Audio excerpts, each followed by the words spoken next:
bad guy. I'm like, he's like real life. He's the bad. He was the bad guy. Yeah, I said to Rachel's dad, like, it's so much easier to like distrust Kevin Spacey nowadays. Yeah, I hope you guys didn't just go into it going like he's the villain, and then like it started, and you're like, oh yeah. Not really. I just watched the film thinking, okay, this is Dragon. There's no dragons in it. Oh, heyo. Dan, while we're waiting for everybody, do you want to catch us up on your opinions of the last? How many have you missed? Only one, isn't it? Two. Did you miss? Did you miss the double bill? Yep. Oh, Three. But the double bill was when I was away, and then last week. Last week. What was last week? I can't the remember. double bill was when I was crossing a road, and Yeah, last week exactly. was when I was on my way to the Antarctic. Last last week was when I was in a shit tube. No, last week was RRR, where Emmanuel gave it That's nearly it. full marks because it had similarities to the Monkey King story. That was shit. Whoa! Oh, I was saying to Pat the other day because like Dan texted me saying, "Why do you hate RRR?" And I was like, "Oh man, he's gonna love it." And I said, "Because it's a shit film." And Dan was like, "Yeah," and I was like, "Yes." I didn't really know how to take the film. I was I can understand Bollywood films. Yeah, they're a bit over the top, but it kind of was so inconsistent. Yeah, it's definitely inconsistent. Consistency is important. Like the fact that the bloke literally he would have got murdered at the start of that film when he gets hit over the head with a rock, and he's all like, "Oh, I'm gonna grab this bloke and bring him back," and then next thing he's just, yeah, it's a bit. It's quite funny actually in hindsight that the most consistent thing was the title cards because they were all the same template. Like, I gotta say that would have been dead funny for that beginning bit though. If he like runs into the crowd, does all this, and he's like hitting people with sticks and that, and then he gets hit with a rock, and then the very next shot he's got like an ice pack. Like, oh fuck. And then what we got for like Phoenix and Skin I Live In? Oh god. Did I just remind you of Skin I Live In? Oh. So talking about Phoenix, I quite like Phoenix. I like the theme. Like, it did good. And then I watched Skin of Living, and I was just like, "What the fuck is this film?" Like, and then what shocked me even more was the fact that Camilla picked it. Yeah, because I remember Emmanuel saying, "Oh yeah, Camilla recommended it," and I was just like, "Why the fuck did you recommend this to anyone?" The story, okay, it's fucked up, but it kind of I was like, okay, I can understand. It's quite a compelling story, but fucking hell, it's just grim to watch. It was grim, yeah. Definitely was. But yeah, I really like the Phoenix film. Kind of like the fact that you're screaming at the screen going, just fucking leave him. He's a complete asshole. And then she just kind of sings and he realizes that it's her, and then she just walks away. And I was like, that's just a perfect way of leaving it. Yeah. That's pretty much it. I'm glad you liked it. Just not the Skin of Living. That was just Not that one. Anything He from lagged that one. out. He lagged out for a second for me, and it sounded like you said, "Just not lose women." exactly. Just not these women who are actually men. They can go to hell as well. Nobody pick an episode of Least Women for film. Okay. What, We'll take notes. an episode or two. It was back way like when it first released. I don't know what it's like today. Anyway, sorry I was late. Camilla hopefully woke me up. I'm gonna turn my camera off because I'm so sleepy. It's all Oh, good, man. you was working at QPR today, right? All right, yeah. Yeah. Also, What- Ben ain't even here, so don't worry about Ben, mate. What was you doing? Was you like stewarding? Oh, today I was just at retail. Oh, So okay, right. I was at a retail place selling hot dogs, sausage rolls, pies, beer, cider, Beer? drinks, soft Where's drinks. my beer? I don't like Carlsberg, so I didn't bring any. That'll be fair enough. Nobody does. Yeah. Even I won't drink it. Fucking hell. And you drink Stella. You drink Stella and you won't drink Carlsberg. Fucking hell. I mean, Yeah. Stella Stella's is worse better than than it. Thank I- you, Simon. I had a Stella the other. Where did I go? I went somewhere and I had a Stella. and How I was like, she? This is. Oh, damn it, you just got to that drink before I did. Damn it. I disliked it immensely. I mean, Oh. you are sucking off your own paint. Ah. Oh, yeah, it was Millwall, so it was an interesting crowd. Oh my God. Yeah, they're all a bunch of Survived. wankers there, You aren't they? survived in Millwall. QPR Like ain't it. much better. I was really afraid you're Yeah, going to but- go like, oh yeah, they are interesting, aren't they? As in a bit disabled. But because it was Millwall, the security was just like, nah, you can't even give them the bottles. Any alcohol, just pour it in the cups. Millwall awful, man. I mean, you make it sound like, okay, here's a sippy cup made of paper. just in case. You can't even be trusted with an open bottle. Yeah, that's pretty fucked up, actually. Never mind. But yeah, it's a long week. I might not actually be working tomorrow. Oh, nice.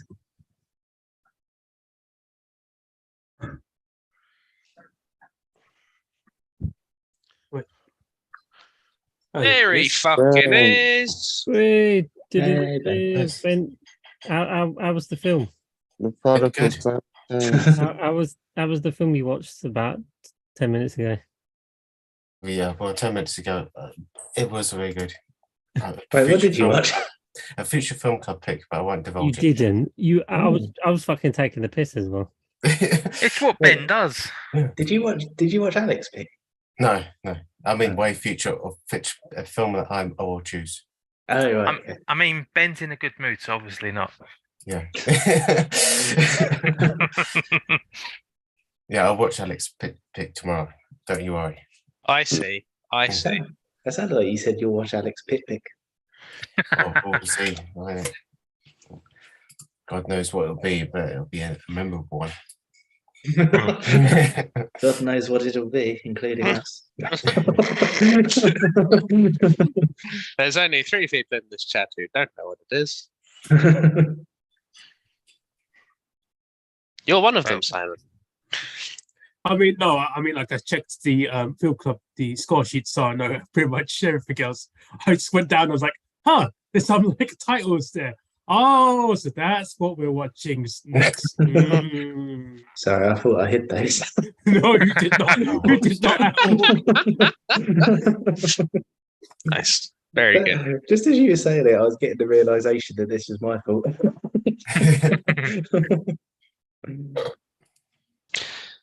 So, are we all here? No. I see. I don't know. Well, Emmanuel's unconscious, so So yeah, so I feel like we've got a full house mostly. this is the typical lineup. Hey, there you go. You could say the usual suspects. Suspects, yeah. Shit. After Simon introduces it, can you pick me just in case I'm fall asleep? Absolutely. Right, Simon, why did you pick this underrated classic? I wouldn't say that. I would. I mean, It's very highly rated. yes. Yeah. Is it? Yeah, it's like an 8.5 on IMDb. Yeah, it is considered like somewhat a modern classic. Modern classic? Drinking your paint, Humphrey. I mean, But can you paint Humphrey? No, it will take a lot of paint just he's to go through too that beard. hairy. But anyways, I picked this film mainly because of it was on my list that it was like, oh wait, I need to choose a more universally liked film on my list before I choose my just random picks. I was like, okay, because this is our 100th episode. Everyone applaud. Yeah. No. Look at the enthusiasm of everyone there. So I picked. So this was like one of the films that I picked was on the top of my head because it's like, all right, yeah, it's very. It reminds me of actual film club. It's like a bunch of guys just staring at the thing. Oh, he's making random like offensive stuff, just saying offensive stuff to camera and making each other laugh. And someone is farting all the time. So it's just like, yeah, okay, yeah, this is pretty much, yeah, that's the beginning is pretty much film club, and it's like it sets film club to the T because one of us just needs to go, what's the actual phrase? He says on the lineup, I actually forget it. Give me the fucking money, you fucking cocksucker! Now we need everyone to say that just in turn, just to see if we'll crack up, and it'll be perfect. But yeah, that is generally what the Zeman voices say. To be fair, Give me all your money. Sucker. okay, yeah, but yeah, that's the main reason I picked it. It's mainly because it felt thematically correct with all the group here, and I thought it would be more likes than it was. I think I know why Emmanuel doesn't. The enjoyment score for Emmanuel is quite low, but we'll get into that in a second. Oh no, I think I have an inkling. But we'll get into that in a second. But like everyone generally enjoyed it, so it's like I saw like a couple of 10s, mostly 7s and 8s. I was like, oh no, I'm quite happy with the general scoring. It's not like the best film, but it does get better with like a few rewatches because like this is like third time I've watched this film. I was like, because like I watch it, then the first time I was like, oh, then afterwards I forget about it for quite a while. Yeah, like a year or two back goes, oh yeah, Usual Suspects. So it's on TV. Let's watch that. I can't remember the story. Oh right, yeah. What you're saying is you got amnesia. I mean, if you get to find the details, you kind of know. Yeah, I know who that character is, but how does it get to that point again? And it slowly like reveals itself. And you go, I get it. That's quite smart. Yeah. But essentially, though, Usual Suspects is like the best bits of the film are like pretty much like the first 20 minutes and the last 20 minutes. Everything in the middle is kind of like, yep, I can go a bit here or there. Brilliant. Best bits of the end, and it's just like, oh, that's fine. Honestly, Si, I thought this would be your first hit. I can't believe it's ended up lower than Hatchie. What a fucking insult. Wait, what? Wait, Really? what did Hatchie get? 8. Oh, did it? What did this get? I haven't checked 7.8. I don't know if that's a reflection on me or just everyone else here. This club is fucking clown shoes, man. Usual Suspects did worse than a fucking Hallmark movie. Yeah. Yeah, but Alec, you gave Hatchie a 10 for story. You should all be ashamed of yourself. This had nothing Alec, to you're do just as with. bad. You're sure to blame for giving Hatchie a higher score. No. Yeah, to be fair, I think you did give Hatchie its only 10. Yeah. Yeah, but you all gave it a higher score on average. So Potentially. Yeah, but that's the main reason I picked this film because I thought it's a generally well liked film. There are like bits and bobs that aren't, that though they're kind of a bit rough around the edges, but like the beginning and the end are pretty much chef's kiss perfect nearly. Yes. And so apart from that, it's like, that's the main reason I picked it. So let's see, Emmanuel. Are you lying? Is he? Is he lying? I think he's trying to talk, but you guys keep talking over him, so he can't hear you. Emmanuel, your lips are moving. Wait, I need to explain why a Sim character died. And no, I mean, why not? Anyway, What? so The Usual Suspects. It's my turn to speak. I tell you, I talk it. I heard that. I just understand what you said. Okay. Okay, Emmanuel, Jesus Christ. Sorry, I'm not making sense right now. No, so. you know, it's fine. All right. Holy avocado! Why didn't you hate? No, why didn't you like this film? Don't distract me more. Yeah, charcoal is the table. Wait, what did you say? Charcoal is the table. No, Alec. Why did you hate this? I didn't hate it. I was just like, You should tell your score. it kept making me think of how much better Die Hard was. Oh, Wow. Nice. I did. That was a curveball. yeah. I mean, Wow. yeah, it's a better film, but yeah, that's interesting. It's kind of like Die Hard, but if it had like the Monkey King in it, because like he had. You fuck. There's Shut like- the fuck up. No, Stop that no, right You've got to now. let that go, man. Because it happened last week. Fuck you. You got like a shapeshifter esque kind of character, and he's kind of a trickster sort of archetype, and So, you know he's like the leader of like a bunch of criminals and stuff, and you know he's like so Loki. he's then. indestructible. Yeah, Hey, it's Loki. Loki, Monkey King, they're all the fucking same, aren't they? He's got a cigarette, which is sort of like Monkey King's staff because it can go to whatever shape he needs it to be. It's all there. He's got a lighter, fire, Monkey King. Whee, there you go. You should fucking love this. Anyway, That was not the long story short, I can get into more detail Long later. story short. It just got me thinking of how it was a film of its time, like very much of its time, and how it was directed, et cetera, et cetera. And Die Hard at the time was kind of ahead of its time, which is in some ways, which is why it, to me, it's still like it aged well, because there's certain things in it that we like still do today, whereas in Usual Suspects, there's things classic of the time that we don't do as much, and I'm also not a fan of. But then I'm a modern audience, or I'm a audience of my age.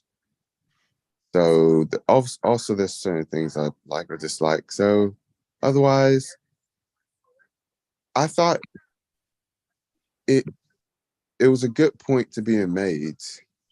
I just wasn't the, I guess, biggest fan of certain things. And it didn't help that, I guess, retrospectively, or like with our future future information about Kevin Spacey. So yeah.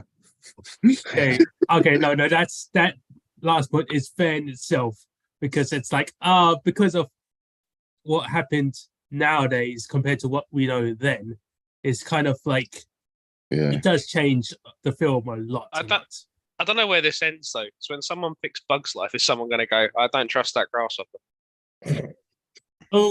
Wait, is Kevin Spacey the grasshopper? Yeah. Oh, I didn't know that. Oh, yeah, Oh, no. I shouldn't have told you. Shit. wow. Yeah, but the thing is, with something like that, you know that he's a villain from the outset. Like in example in Seven, he's a villain from the beginning. You know who he is, and But you know, you got villains, and then you got villains. You know? yes, Well, I mean, when he showed up like as a cripple, and they said, "Oh yeah, he's a con man," I was just like, "Oh, so he's a fake cripple." That was my first thought, and then at the end, I was just like, "Ah, I'm not surprised." I mean, the fact that he carried it for so long, he's a good. But on a very side note, I'll pass it on to you guys. Every once in a while, when someone mentions a con man, I think of Nicolas Cage's role as a con man in one of his films. That's stuck with me since a kid, but can't remember the name of the film. I thought you were going to mention Con Air.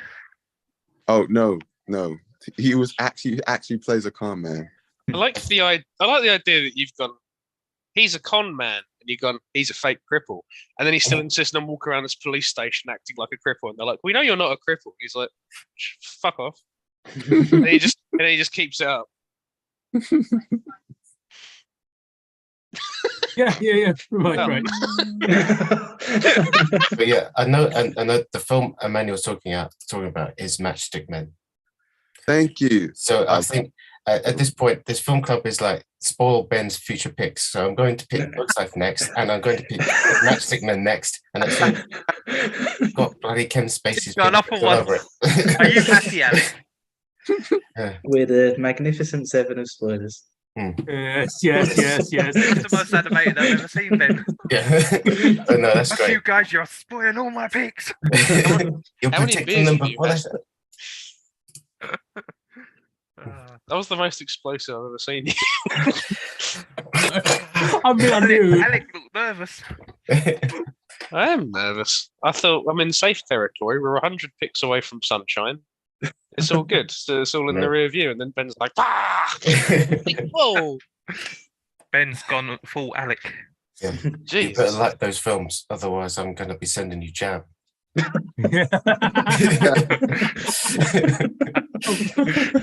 Shit, have I turned into Ben? Can I play guitar now? It's face off. It's basically face off right now. Alec is me, and I'm Alec. Oh, this is... Wow, That's my line as well. If the rest of the call is shit, it's been worth it for this opening segment. Oh shit! Where were we? Fucking hell. Okay. We mentioned the Monkey King. That's where we were. No. It's all there. Oh, I mean, so that actually brings me to the point I was going to make about who was the actor for Keaton? Gabriel Byrne, who played Satan in End of Days in a defining role. A very good role. That was quite defining. One of Pat's best films. Yeah, I the wouldn't main say so. reason that I say it like this is because he was told by Bryan Singer that he was the main character, or he was Kaiser Sose. It was only when he was watching the film later, like during like the first like previews, he goes, "Wait a second, why am I not Kaiser Sose? That's not what you promised me. That's not what you promised me." Oh, and Bryan Singer was like, Yeah. Bryan Singer was like, "It's not the worst thing I've done." Not yet. He just looks at him and went, I'm a nonce, you can't trust me. Oh wait, But- so he was meant to be, but he. No. When did Well- you tell him he wasn't? When there He was an didn't answer. tell him. That's the whole Oh. point. He found out in the previews. Yeah, essentially the whole point is that pretty much all of the lineup, anyone could have been Kaiser Sose, technically speaking, except for Fenster. Fenster, because his character was always supposed to die. That's why he has that. That's why.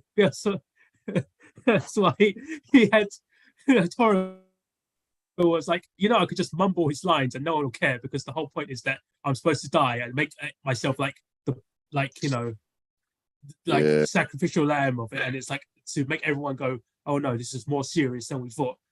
So that's like he was like he mumbles quite a lot of stuff, right? And I Oh, yeah. can't hear him, but it's like it's on purpose. I can hear him. I'm just like, oh well. Camilla was just like, I'm confused about his accent. I mean, He's I- Benicio del Toro, everybody is. I kind of got where he was coming from, but like he sounded like a criminal who had certain things going on mentally, just to put it that way. Yeah, And I he's was assuming that was the point. I don't think it was obviously just an accent. It was that mixed with a, yeah. he's a nutcase, yeah. But the whole I mean, point is that Wasn't Bryan even a Singer's- nutcase. The guy who said the guy, who was the crazy one? The one who shooting McManus. people. Yes, he was the nutcase. I mean- Spencer was just a character. Yes, I guess. I mean, I'm confused by what you mean by that. Like, he's just like eccentric is what you mean, right? I Insane. guess, yeah, he's interesting. That's the best way to put it. Yeah, I mean, you gotta give it more adjective. Yeah, he's a Fruit Loop. He's a bit like It's a fruitcake. salted caramel. You know, It's- it's like you gotta keep going for adjectives without making. Okay, He's sort of like Sun Wukong, in a way. in any case, all of the rest of the lineup technically could have been Kaiser Sose if you look at it like narratively, because those characters, they like not McManus. Who's the other one? Who was Fenton? Wait, no, that's not it. It's Fenton, Jesus. I can't remember his name. Hockney, Fenster, Oh, Keaton. Hockney. That's it. Hockney was like the guy who actually was the reason why they had the lineup, because he's the one that stole the gun parts from Mhm. like the truck, and it's like, oh right, so he's the actual reason why that we're all there. But all of that, like, so in theory, each character technically could have been Kaiser Sose or been like the main character, but like he purposely told Keaton and obviously Verbal's character was actually Kaiser Sose, but he said to Keaton's like, your character is Kaiser Sose, and I want you to go with that energy that you're actually Kaiser Sose. But obviously he was lying to him, so he used his powers as like, acting to be like, okay, we'll use my main character energy to focus, so because I am actually secretly the big bad guy, and like I have to like use my focus, my acting and energies to try to like, give that feeling off. But then afterwards, obviously Bryan Singer was lying to him. It was essentially, from what interviews it was essentially he left the theater with Bryan Singer and had like an argument and nearly punched him in the face in the car park. That's how it was. So I was like, that's nice of you, Bryan Singer. I hope you don't do anything worse. Oh, okay, no, but okay, but yeah, that's the thing. So technically, all of them could have been the main character, but only two of them were technically the main characters in this film. So that's why it's quite interesting to see that dynamic between them. That is kind of cool, to be fair. Like when I was watching it earlier, I was kind of going. You can see why they chose Bryan Singer to make X-Men, because he is juggling quite a lot of big personalities and like big egos there. But I guess if you've told everyone that they're the main character, maybe that's why it looks so seamless. It's quite a smart way of doing it. And then Hugh Jackman comes in, and everyone goes, shit. Yeah, fuck. Nah, he's the main guy. all along. Do we want to continue with opening statements? Ben, you're seeming pretty bolshy. It sucked. Oh, No, it did not at all. I've always had this like fond memory of this film. I think I saw it when I was like 13, and I remember being blown away by it then, because I think it was not to say I was more impressionable then, but it would definitely blew my mind because I hadn't seen anything like it at that time. Because even if it was quite tough, it wasn't quite like it was on the same sort of like level as certain crime capers. I like what's that Al Pacino one called? But it wasn't quite as dark as maybe that one. Yeah, it's basically Al Pacino and Johnny Depp in that film. Oh. And it's got that same sort of like undercover kind of like crime. That's Donnie Brasco you're on about. Donnie Brasco. That's Brasco, yeah. it's No, Johnny Depp. Johnny Bravo. Yes. Oh, mama.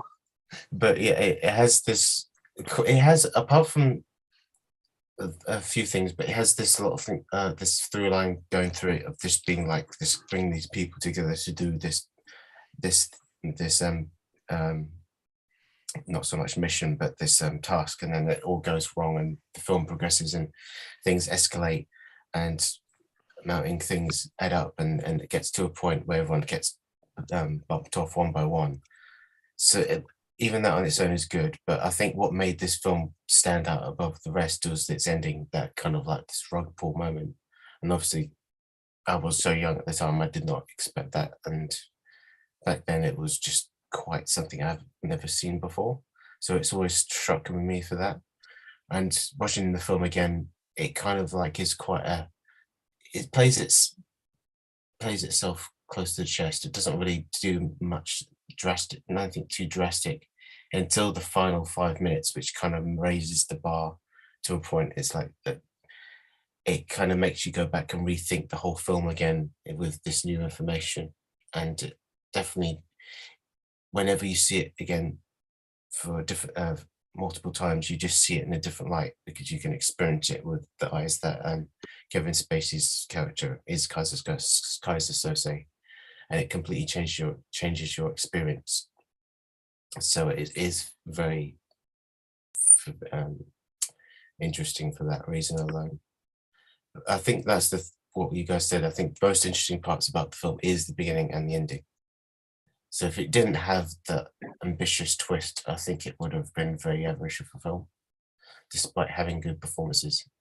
But yeah, I think that's my takeaway.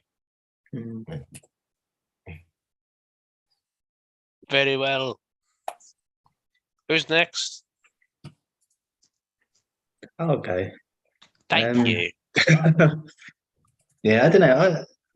I suppose like Ben, I remember it from like when we were in school. And I think this is probably one of the ones where like I probably got the DVD from Blockbusters and watched it when I was like Fucking maybe hell. 14 or something. How old are you? Dude, I told you I used to save my lunch money and go to Blockbuster on a Friday. I never paid for Blockbuster because my dad was always with me. That's how young I am. Every week I used to save my pocket money. Not my pocket money, my lunch money. And then go to Blockbusters, and I just used to buy a random DVD or two. And I think this is probably one of them because I remember having like a special edition which was 2 discs. But I think I bought it on the same day that I bought The Untouchables, and because of that, I always get the two of them mixed up. So, Simon, when you said you were picking The Usual Suspects, I had it in my mind that you were picking The Untouchables, and I was like, oh yeah. And then when I started watching it, I was like, oh no, it's this one. But yeah, Your no, favorite? I remember liking it a lot when I was a kid. And I don't know if it's like, I don't know. Yeah, I don't know. I think one of the only things that I really remembered from it was the twist.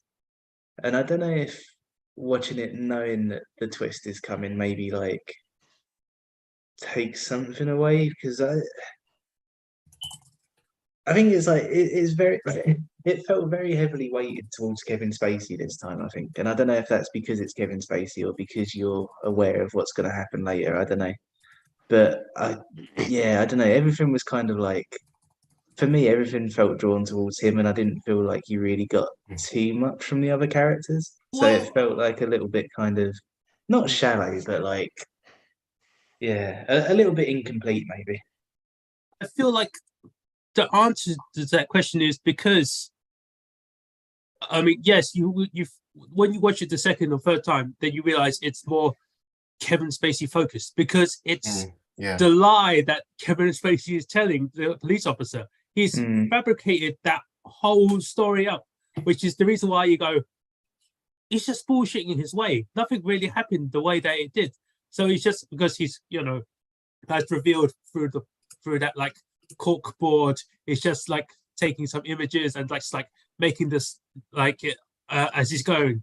So it's like the reason that you think that it really focuses on Kevin Spacey is because this whole story, whole middle section is literally just Kevin Spacey going, I was just I used to go to part of Pepsi and getting some like picks of cherries and stuff. Yes. And I was just, it's I always like sweated like a pig, it's just like you just pick up random things and you just go, he's just making the story up as it's going on. Because he obviously has parts that he knows happened, because this is one of the more interesting parts. It's like, because there's the camera shot that's very purposeful, like behind like the rope, on like focuses on the ropes or the tires, where Verbal is supposed to be hiding, but it's obviously it makes no sense because it's like well, he's obviously not there. He's the one who's shooting. I thought Keaton. that was such a clever shot though, because they like focus on it, and I was going, I can, because I was like looking around, I was like, I can see there's gonna be someone I can see here, and I couldn't see anyone. And I was like, why are we focusing on it? And then just on a rewatch, I was like, that's the whole point.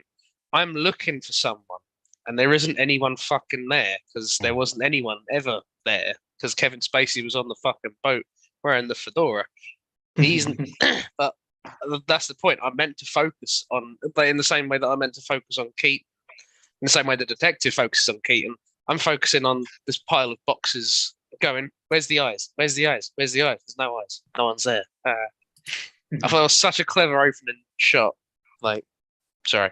Oh, yeah. It's just, yeah. So it's just like, because he fabricated most of the story up, and it focuses on his utter bullshit that is coming out of his mouth, but he's making it so believable that it's like it enraptures the cops, and it's like, and because as it is, he's the con man, and it's like crying, goes, but why won't the kid save me? Of course he did save me. He fucking like, I fucking shot him in the face because it didn't save me. It's all part of my master plan. But it's like, obviously, but he's still putting on. Oh, well, I mean, he's an actor, so obviously, but he's obviously putting on the act and like tearing up slightly, and it's just like, I was like, oh, that's really good acting, and it's like, damn, that's awesome. Especially, I feel like I actually gave it a higher score because I went back knowing, oh yeah, this is just lies, but it's such a convincing lie, but it's so good. This is something that I kind of want to bring up because I want to kind of like push back a little bit on this because I think when you first watch it, like whether you got it in Blockbuster all those years ago, if you watched it as a kid, well, I think I watched it as a teenager as well. But like you remember the twist, and that's the bit that sticks with you, because you're just like, holy fuck, I had no fucking clue. Maybe you guessed it, like whatever, but like the whole point was that it was an act, and that sort of subversion was what kind of sticks with you. But I think when you when you watch it again with that knowledge, you're paying more attention to his performance, and you're going like, what is he doing in this scene? And I'm like, he's being left alone, and he's looking at the cork board, and it's like, what's he doing? And he's looking, and he's finding names, and he's looking at little brands. He's looking at the brand of cork board because it's a Quartet cork board from Skokie, Illinois, and he's like, oh, I'll work that in.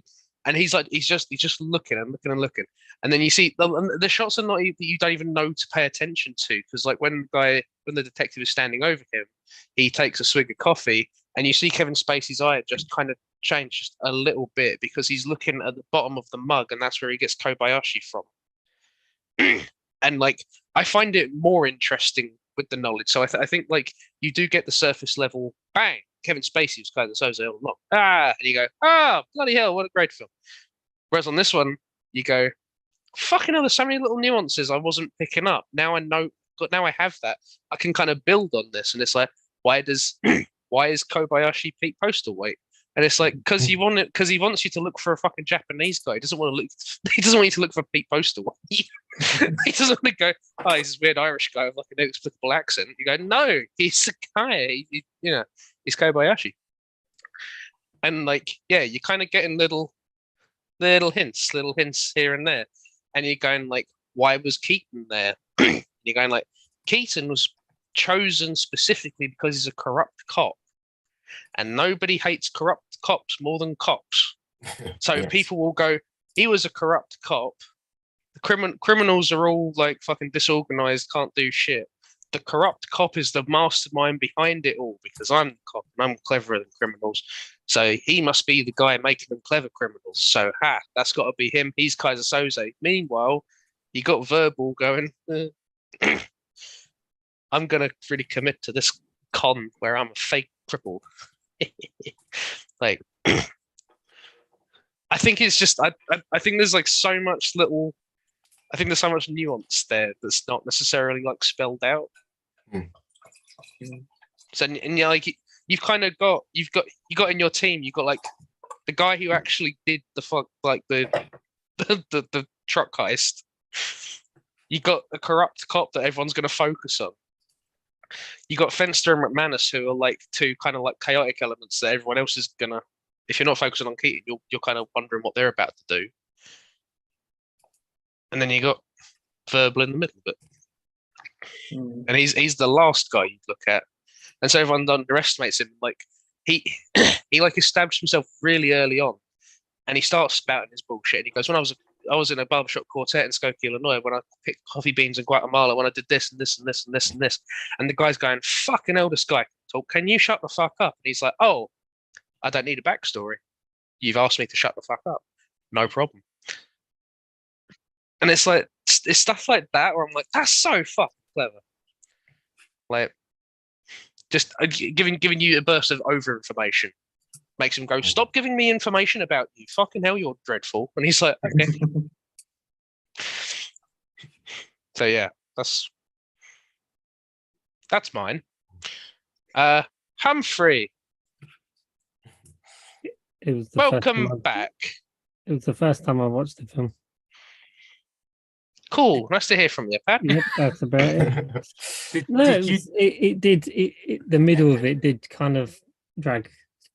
I can't lie. It was a bit like, okay, this is just keep flipping and like going forward and backwards, and I'm like, but then yeah, I kind of was like, okay, it's gonna be the cop bloke who's the bad guy, but I don't know why. But in my mind, I'm thinking that's probably Kevin Spacey because this is how this type of film works. It's always like the people you don't expect. Oh, it's And then always it was. But yeah, so yeah, it was okay. But yeah. I think you're coming at it from the experiential kind of thing.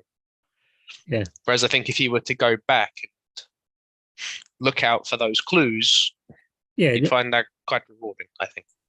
Yeah, I think definitely watching it again and watching him do like when he does, as you said, when he looks at certain things, it's kind of like, oh, that's how he does it. Because you don't, when you've not watched it before, you don't notice, or you're not looking for that. Mm. You think, oh, this bloke's a bit of a knob, or he's a bit of whatever. Nice. Oh god, he's a bit annoying, or whatever. And then yeah, when you find out he's like, fuck, actually, He's a nonce. he's well, yeah. These guys are nonsense. Yeah. Right, Emmanuel, you got your hand. To add to what you were saying, one of the things about Kevin Spacey's character, and I don't know if they maybe deleted a scene or maybe they just decided not to do something at the time, but one of the things that always questioned me, that made me question whether the verbal diarrhea was actually an act or not. When his character was first introduced by Keaton, it was just like, he introduced himself as like, yeah, but people call me verbal because, and then he was like saying, yeah, because he talks a lot or finds it hard to shut up. And I was just like, you haven't talked almost at all this whole time. If we exclude the voiceover, what? And that the look he gave at the time, it was almost like a very kind of like, I'm a spectator watching all of you and how you behave and how you do things. And I was just like, something's off about him.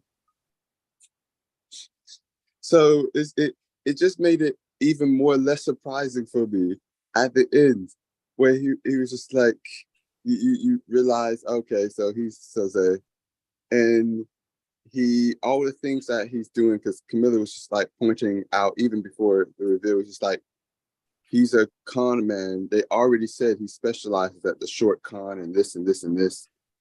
Like, these are his set of skills.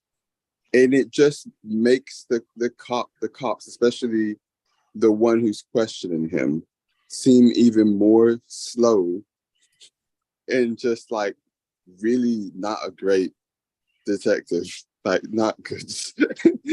Like, it makes him seem even worse. It's like, you are missing so much that this guy is giving you, but that's how much you suck as a detective or as a cop. Like, you just are missing all the things, all the cues, thinking that, oh yeah, this is how it all lines up. Not you anyway. I wouldn't have said he was slow. I think he's focused, and he's got an idea in his head, and he knows who he is. He knows who it is. It's Keaton. So he is focused on it being Keaton.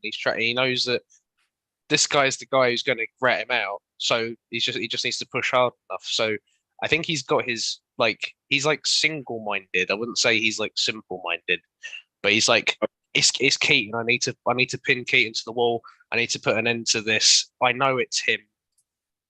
Do this. Confess to me. Yeah, fair enough. That's a better way to explain it. He and that's a really bad trait for a detective to freaking have. But there's like a vanity there as well. Because like I was saying with the police, like, no one hates a corrupt cop like a cop. And he's like, these criminals couldn't do this by themselves. They need a cop who knows how this sort of stuff works for this to work. So it has to be him. There's like kind of a vanity to it as well. It's like, that's interesting, I think. Sorry. I don't know. It's true. And obviously there's a reason why Soze picked who he picked. I mean, even like, to be honest, at the end of the day, pretty much everything could have been made up, from the story to like, it's just a kind of, I don't know. It's like, I wish I never watched Heat, so I don't know what that's like. So I need to watch that at some point in life. But on a very separate note, I kind of wish it was even more intricate, like in the way that you actually did have a detective who was like better, rather than this kind of so focused, kind of vain, not a great detective. He has a bit too many flaws. So obviously he was picked out so that he could be fooled. And that's the whole point. That just adds more to Soze's character and how he planned all this. At the same time, I think I might have enjoyed it a bit more if he was harder to fool.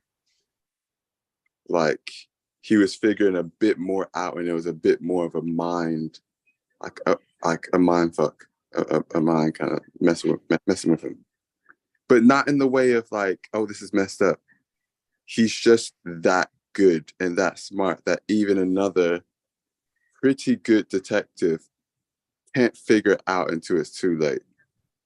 Okay, so that's where Don Esposito's FBI character comes in, though, because his whole point is that that investigator detective guy is overly focused on being Keaton, that he becomes, let's say, narrow-minded about it. That's why Don Esposito's character is like, the FBI is like, well, anyone could be Keyser Söze, and we have someone who can tell us who Keyser Söze is. That's why you just need to wait a bit, like give him some patience, and like then we can sort this all out. We just need to get the artist to finish sketching that weird caricature of Kevin Spacey and fax it to us, and we'll be good.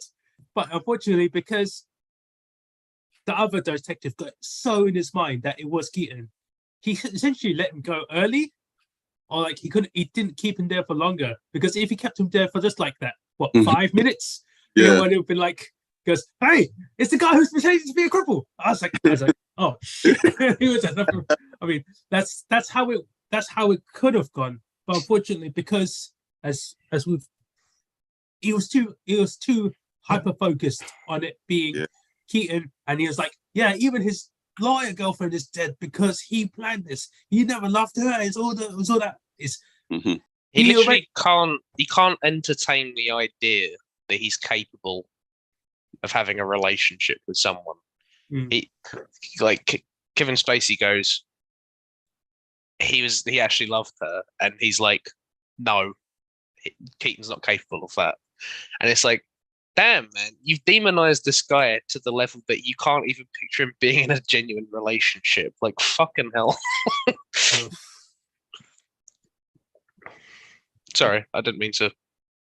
I don't blame him though. If he was that convinced he was Soze, when you know about the story of Soze, actually, did he know about the story? No, that's the thing as well, right? That's actually one of the things I thought you like disliked about it, because it was very violent against family members, especially his wife and kids. But essentially, that story could have been a lie anyway as well. He's like, yeah, this is the Kaiser Sose story.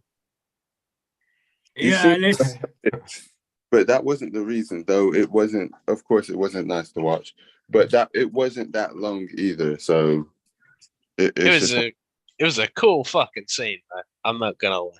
That's great. I did just drop production for it a bit, because the guy's long hair that was like with the fire in the background kind of like messed it up. And I was like, are you trying to keep the focus away from his face because of the long hair, or are you just like fucking up with the wind and products, because it just looks like he looks a mess. He looks fucking fabulous. I don't know what you're talking about. Yeah. No. Like the first part was fine. It's when he was walking away from the fire and his hair is kind of like flashing around to his face. So it's like it looked so untidy that I just like he just distracts me. Because he's a fucking stallion, mate. Sure. If you want to say that. Yeah. Okay. Speaking of stallions. Oh, sorry.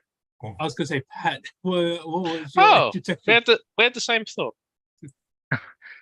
Right, so this was the first time I saw it. It was something that was on my watch list for a long time, and so when you picked it last week, I was sort of quite excited. But over the years, I had heard about this twist, and my experience with another film that was glorified because of its twist sort of wormed its way into this film for me. So like the opening sort of sequence, like when what's his face, Keaton's on the floor, and then the gunshot happens. That's when in my head I was like, I bet this twist is that Kevin Spacey did it. So for the rest of the film, now I think this is I probably have been a little bit unfair to the film, because I think that scene had a bit of a detriment for the rest of it, because I was just focusing on when the reveal was going to happen. The middle didn't help itself because it was so. I'll be honest, I don't remember everything about the middle of the film, because it was sort of, my attention was wavering watching it.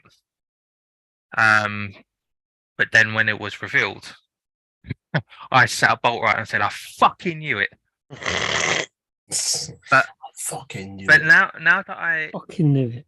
Now that I think about sort of like the end sequence where bits were pointed out to stuff that Kevin Spacey was saying, I think that the ending was actually pretty good once I get over the sort of part of my viewing.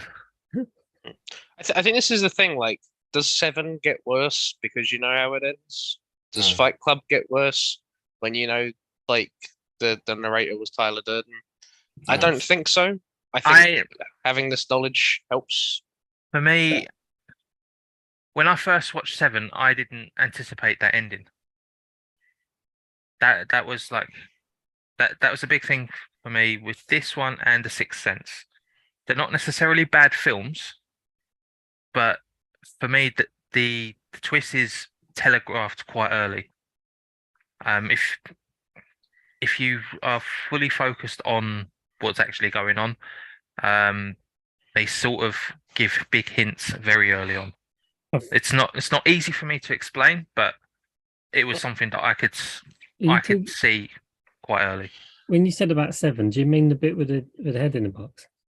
Yeah. Yeah. What I mean is everybody knows how that ends, but no one complains like, oh, I know how it ends, so I'm just waiting for the reveal, kind of thing. I think it's less that.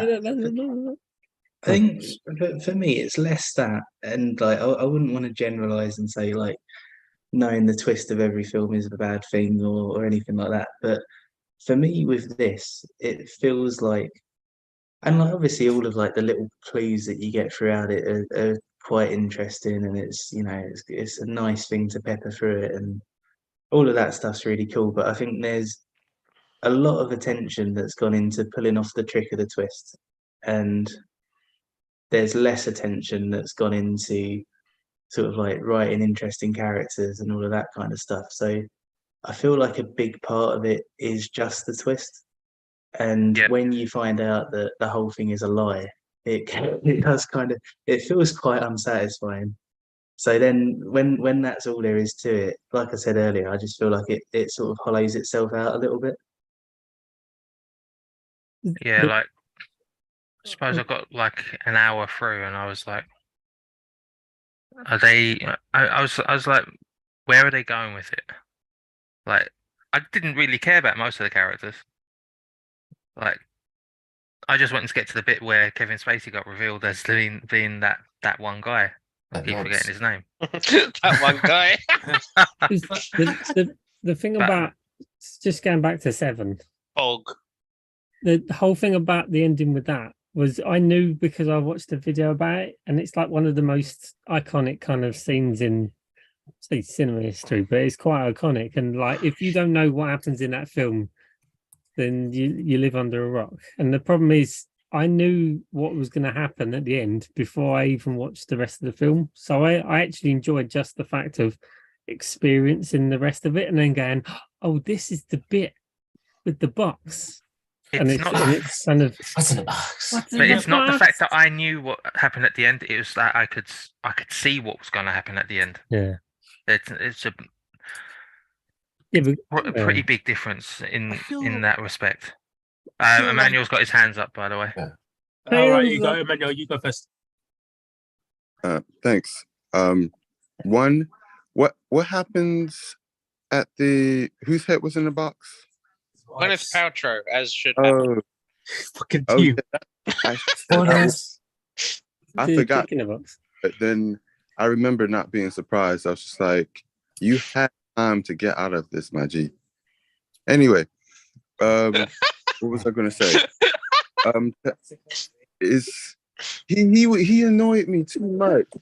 I was like, dude, just move. Why are you? Such a dick. He already had an issue with his. Why aren't you commuting into the city that you work in? Exactly. No, I'm being sarcastic. It's cops like this the reason why you get people like Die Hard's Bruce Willis character who are too devoted to their job and end up being without a wife. Anyway. Okay. I just wanted to put my camera on for a second just to share that when you said that I went. Okay. Sorry, I'm talking about TV shows that are very specific. Anyway, I'm messing that trope.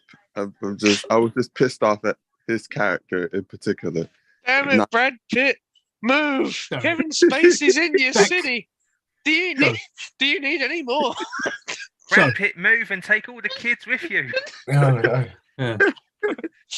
Okay, so that wasn't my main point. I just forgot what happened. Anyway, and now I remember why I forgot what happened because I was pissed. Anyway, oh my goodness. I'm sorry. I was going to further agree with Rob and add to what he was saying that like multiple people said, it's not necessarily about knowing that there's a twist coming. Like, yeah, I don't tend to like watching films again, but it depends on how expertly woven everything is, how it's written, how it's put together, how it's edited, how it's shot. How much it resembles the Monkey King. No. Like how For fuck's sake. how much it resembles a masterpiece of a film, like how close to that it gets. So basically, the better it's put together, the better it's woven together, the more enjoyable it is to watch, even if you know what's coming. And obviously, that's the same with anything. But because this wasn't exactly, I mean, I can't really start comparing this to like Sherlock Holmes and Moriarty, but maybe I could compare it to like, I can't even compare it to American Psycho, though that detective, I did like him better than this detective, of course. The point is, like I think Pat and multiple people were saying, if the other characters were a bit more interesting, there was a bit more going on, and not, I don't know. Okay. In terms, I think I can Sure. save you for this. yeah, Essentially, the one that I was going to make a reference to was original Saw. Saw has the twist that the guy was in the middle, was not actually dead. He gets up in the middle, and obviously goes, Spoilers. "Oh well, fuck off, man! How old is this fucking film? Jesus Christ!" Simon, we've gone 146 picks without ever mentioning Saw, and you've ruined it. No, Oh, Salmon Sex film. Fucking Okay. ruined oh, it. my next on the schedule. My next film is fucking April 1st, right? I can't Oh, fuck. fucking Oh, it's Frozen. No. wait until I watch for fucking April 1st. Jesus fucking Christ! That was a But fantastic in any moment for case, your back camera to- to lag. Because you went. Yes. Insanity. Okay. But Perfect the point Tinder is, picture. The point is that because the twist in Saw is, oh, the guy in the middle, he gets up and he's like, oh, he was the mastermind all along, but it was the big twist right at the end. But the main reason that you guys don't like this film is because you didn't have the two other characters going through it all, like their desperations, they're slowly going into more craziness and all that stuff. Because you didn't have the character development, is what you want to say, I think, that the twist didn't matter. Because you think that without the other characters' development, that the twist was a bit more, let's say, bland, is what you guys, I think, is what you're trying to portray. Which I get, but I feel like you needed more focus on the Kevin Spacey character for that twist. Because if it's like Saw, where it's suddenly, there's a twist. Okay, cool, I guess. But it's like, there was no inkling to it. And it's just a twist for the sake of a twist. It becomes M. Night Shyamalan levels of twist, right? And it becomes, oh, there were things in the fog. But there was, the things are people. Oh, what? That's And another it just spoiler. becomes, fucking, Come that- on, that- stop spoiling the films. Welcome to the spoiler stream. but like that's what I'm saying. A twist. If you haven't seen the film before 1990, you're in fucking trouble, mate. but Because the we point just is- ruined all of them. the point is, a twist can be part of the story, even if you know that there is a twist. If it's developed enough to be, the twist. But if you don't develop the story for it, it becomes just, there's a twist. But why Oh, was there a twist? there's a twist. But it becomes suddenly, it's like, if Vader suddenly, was Luke's father. Oh god, he's spoiling everything now. well, I didn't say. I didn't say that, but I feel like it'd be like this. If suddenly I'm speaking to you guys, and suddenly I pull off my mask, I'm actually John. they'll be like, "Oh my god, there's a Oh my twist!" God. But What a twist! why was that? But John, why were you here? Why were you doing this? What was the point of it? I'm It's so like, fucking oh super no, just for the impressed. sake of it, and it becomes a thing of like, why? It's just like there was no need for the twist.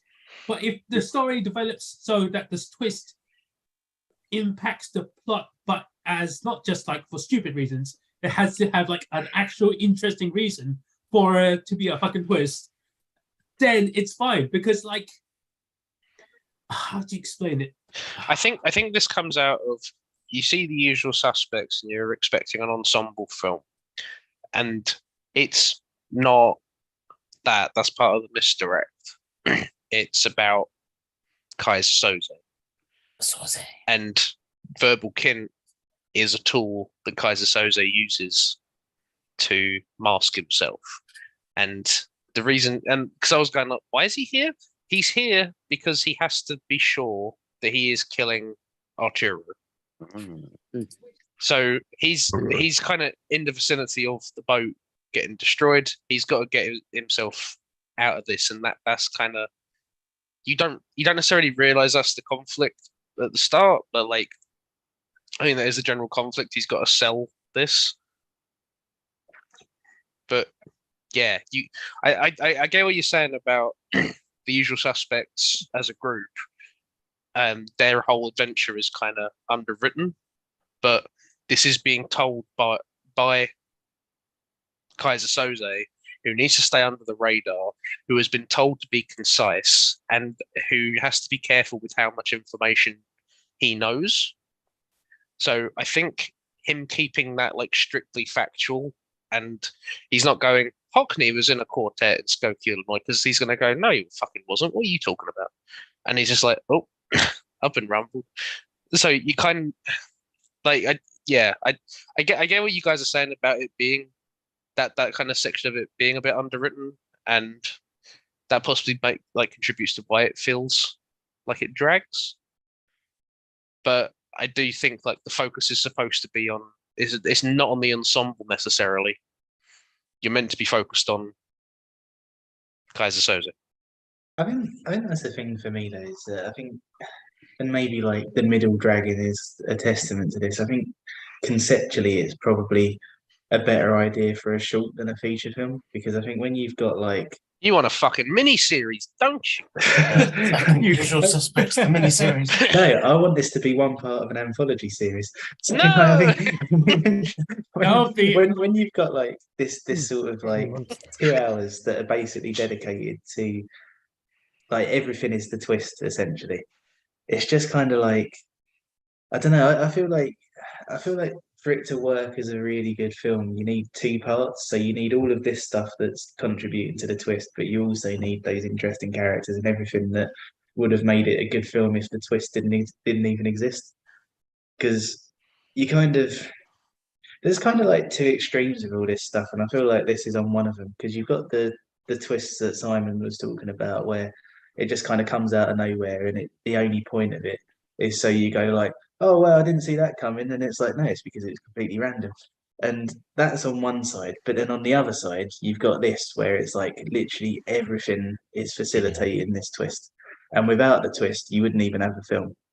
And yeah, shit. I feel like if you had that other part where you could have taken the twist out and still had a really good film, then that would have stopped it from dragging in the middle. And I think that would have elevated it to being like a very, very good film, rather than just something that's kind of, I feel like it's rather than just something that's interesting and does interesting things. So, yeah. That is an interesting point. And I don't mean to segue really, really shittily, but Emmanuel's had his hand up. They segue really well. They segue really well if you want a mini series like that. Inside Number 9, recommended by Inside Number 9. Yeah. Somebody spoil it. Looking good. It's an anthology. It's an It's an anthology. It's the guys who did Extraordinary. No, the League of what was it? Gentlemen Yeah, the League of Gentlemen. Yeah, and Circleville. yeah. Ooh. Yeah. But yeah, so obviously every episode is different in everyone has a twist, but even though you know when it's coming, it's still really good. What you say? Oh man. Oh, I don't know if I should say what I should say. Wait. Fuck it. Okay. So Good. we're gonna go into Marvel territory for a Oh, second. no. I Oh, apologize. fuck's Jesus. sake. Oh no. So, We nearly Please, said that in please. complete sync. so in any case, was A bit of over. the snap a twist or not? Or the fact that it happened a twist or not? Because you didn't know at the beginning of the film that snap was going to happen, or that I'd the call bad it guy. I'd call won. it a subversion rather than Mm. Okay, so Twist. so not a twist, but a subversion. It's the fact that it actually happened and they couldn't prevent it before it happened. yeah. Okay, fair enough. Okay, that's because I was about to say if the snap was a twist, then afterwards, I mean, of course, it's literally the plot, and then afterwards, that's why you have second part of the movie or the second movie. Sorry, and I was like, yeah, but that's obviously a twist because if you say it's not a twist but a subversion, fair enough. You guys point stand. I was about to say that's obviously a twist. No, it's not a twist, it's a subversion. Okay, fair enough. That was what I was going to say. I wasn't sure if what I said was correct or not, so I had to ask. So, but I like everyone's reaction of going, superhero movies. It's funny. It's funny that me and Pat said it at the exact same time because I was going, for fuck's sake, can we not talk about Marvel movies? And then Pat was going, for fuck's sake, I don't want to hear Ali talk about Marvel movies. That's my reaction. Exactly it, yeah. Completely different reasons. That was my reaction as well. It was, oh god, Alex gonna go.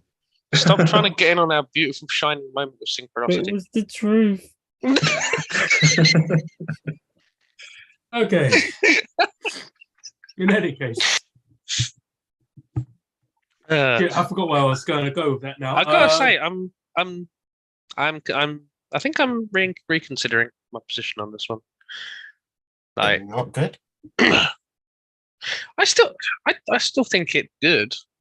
But I could definitely see the criticism. Like, you could have beefed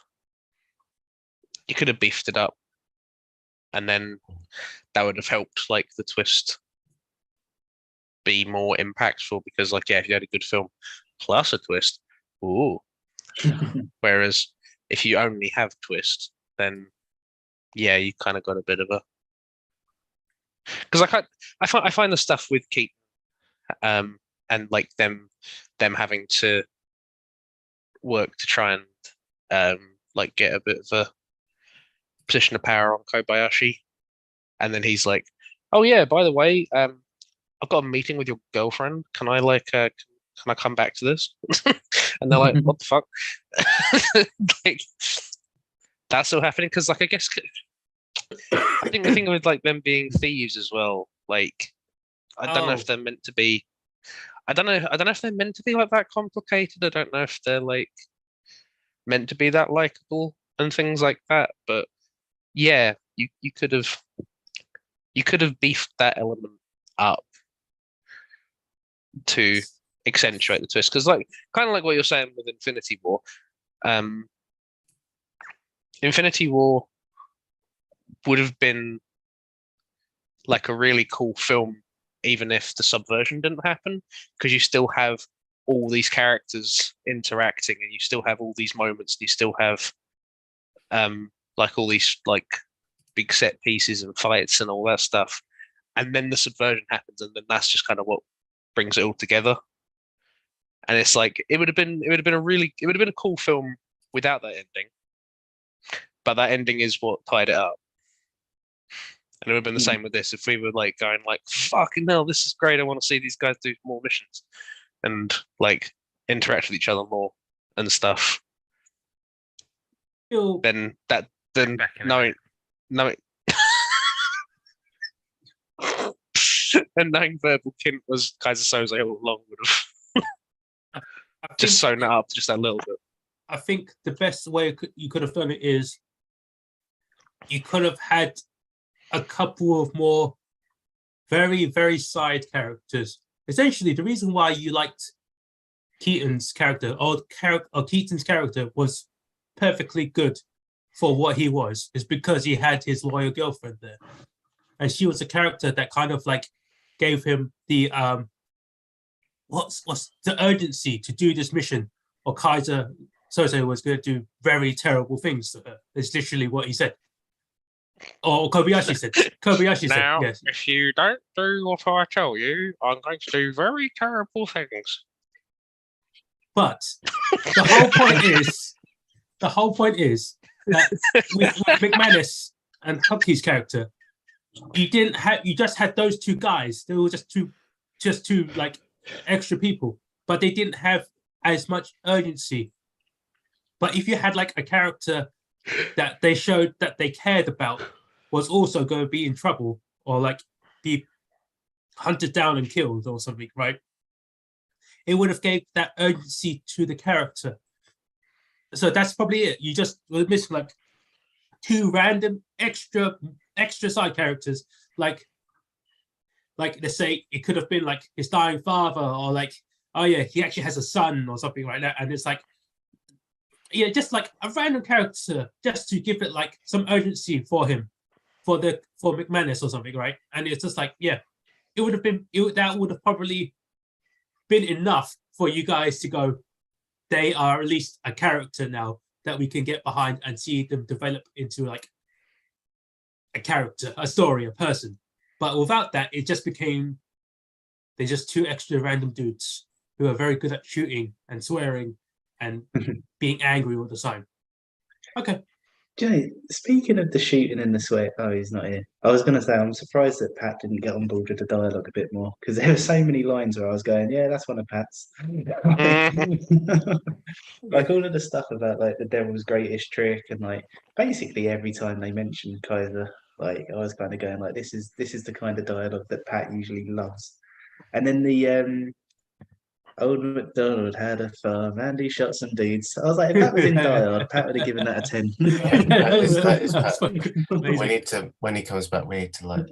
Lee Harvey Oswald was a fag. That one kind of. Actually, no, there was one reaction. That one kind of funked for me. There was one reaction that I found was really kind of funny. It was really funny. It was when the detective was talking to the FBI agent, and he's like, yeah, he's got information about Kaiser Soze, and he's like, who's Kaiser Soze? And afterwards he walks back into the office, goes like really angrily into like slams the door. He goes, so tell me about Kaiser Soze. And Kevin Spacey's character's like, fuck. And it was just like, wait, what? Why were you like doing that? Oh, I mean, that's the first time I watched it. I was like, it's like, oh, the reason that you're going, oh, fuck, is because, like, why do you know that name? I'm going to make some more bullshit story up, and it's just going to be fucking annoying. Oh, my God, why do you know about Kaiser Soze? Fucking Jesus Christ. And I was like, oh, right, yeah, it's just more annoying because it's like, I keep for another, like, 10, 20 minutes. It's like, oh, shit. There we go. Fucking hell. Yeah, but that's, like, that's definitely why it was really funny reaction to it. I just did not expect it like that. I feel like he was waiting for, he knew that was going to happen. He was just waiting for him to come back. He's just like, like he's just like, okay, come in, say it. Okay. Then he just does like the Michael Gambon freak out thing from Fantastic Mr. Fox. He's like, cool. Now next part of my plan. I gotta say, if he'd have been wearing the avocado onesie, that would have really killed that. Now for the next part of my cunning employ. Oh, that reminds me actually, just like, yeah, you sort of like half mentioning a costume kind of thing. So this is like the first film that I can think of, or at least like the first modern film that I can think of where like I've noticed the makeup. And I was like, I don't know if that's meant to be like something that sort of ties into it all being a lie as well. Like, because like Benicio del Toro's got like really sharp eyebrows. Like you can see like foundation on some people. So I was like, I wonder if that's like on purpose to sort of make it all look a bit like fake. No, I think that's just. I was kind of looking at Fenster in certain scenes, and I was going like, I've seen someone like that. I've seen someone dressed like that. Foundation, yeah, maybe. Like eyebrows threaded, sure. Yeah. Can't understand the word. They're fucking yeah. Like, so Friday on Soho. Yeah. So yeah, I've seen many of those interesting eccentric characters. So, anyways, I think we wait for Pat to come back before we go. Sorry. Pat to come back before we do favorite scenes, or shall we just start on favorite scenes? Pat back. Oh no, sorry, that's Dora the Explorer. I'm willing to wait for Pat. This time, no. I did hear like something that was quite interesting. I don't know if it was worth mentioning. The way that Kevin Spacey smokes the cigarette. It's really quite weird. Most people will obviously smoke like that. He smokes like this, which is apparently very, very common in certain Turkish regions. And I thought that, which is where Kaiser Soze is supposed to originate from. And I thought that was a really neat little touch. It's just it's sort of like the German 3. They don't do that 3; they do this 3. Sorry, Ben, you can verify that. But I thought that's kind of a cool little. I thought it was a cool little touch there. I mean, his name is actually a very obvious hint to who he is as well. Oh yeah, apparently Soze means really talkative. Yeah, I think it means like blabbermouth. I think it's what people say the translation was. And Kaiser is like king or lord, right? I can't quite remember. But it's Lord Blabbermouth, and his name is Verbal. So it's like, oh, I see what you did there. So if sneaky, you are sneaky. A Turkish person, you probably go, it's probably that guy. Yeah. Dude.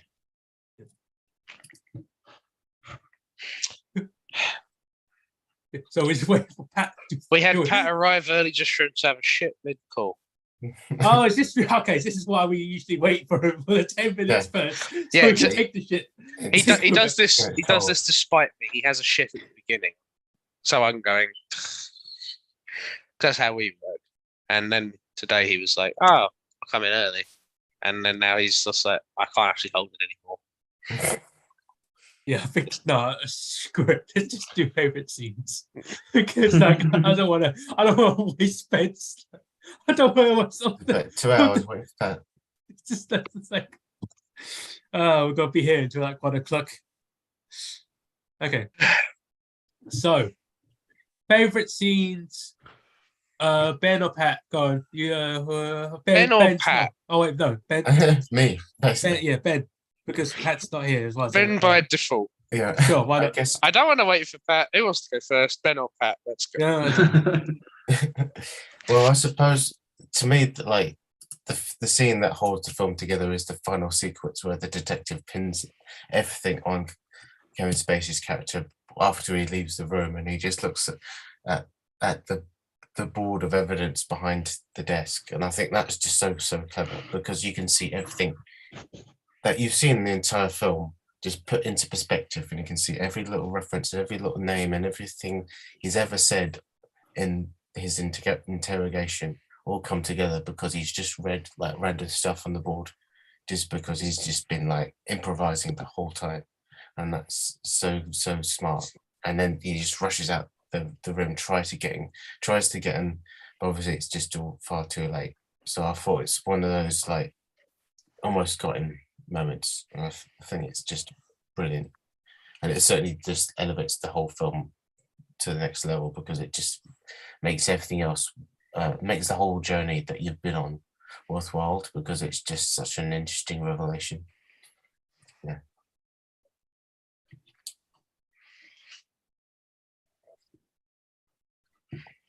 Good.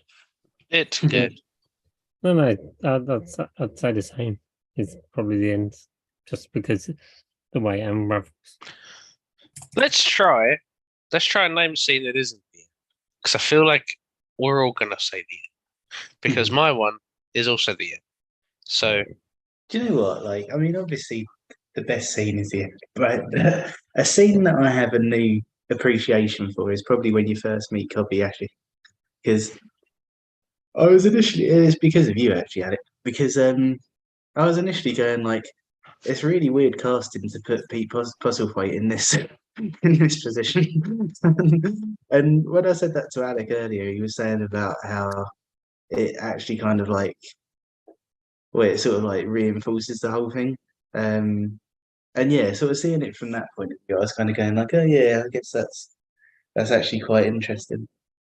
But yeah, I think I don't know, like it's like when you first meet him, like, well, I at least was going like, this is like, I think your initial reaction is to go, this is aged quite badly, but but to then kind of like look at it from that point of view, of like sort of tying into the whole thing being a lie and sort of like how it benefits him and that. Yeah, I kind of started going, like I said, this is aged badly, and then after considering it from that point of view, I was like, okay, that's kind of cool. So yeah, that's a special mention, I suppose. I do like the idea that if you really, you expect, he says this is Kobayashi to see Pete Postlethwaite, and you're like, this guy. This guy's a Yorkshireman. But It doesn't make any sense. Kobayashi's a Yorkshireman. That's the thing. It's just like you wouldn't say Kobayashi. The police are going like, "Yeah, let's find a Yorkshireman." Yes, because I thought the way that it was lit when you first see him, he looks like he's got like a brown skin tone. So I'm thinking, have they made him look Asian? And then he's got this awful accent. They've done like a James Bond kind of thing. I was about to say that. Oh no, that And I was was like, what the fuck is this? And then as it goes on, it's like, okay, he's not meant to be, but he's got this awful accent. And it's like, are they doing this? Oh, I'm just picturing Pete Postlethwaite coming out with like the fucking Sean Connery Japanese eyebrows. Like, no, And don't do this. I don't understand what happened in casting. Was his accent perfect or something? How did he get past casting to this point? Unless I think it's great that you focused on his accent as the bit that should have stopped. Yeah. They must not have cared. It was like, good enough. He looks the part. That's the thing though, because he's known as kind of like a British character actor. And yeah, when you first see him, it's like, oh man, this is taking character acting quite far. Yeah, it is very much. I was just like, oh my god, what have they done? What have they done? He could have just been a British guy who traveled a bit. Like, he didn't necessarily have to have a strong British accent, but you didn't need to actually get him to really change his accent that much. I would have loved that though if he turned up and he was like, hey, I'm Kobayashi. Oh,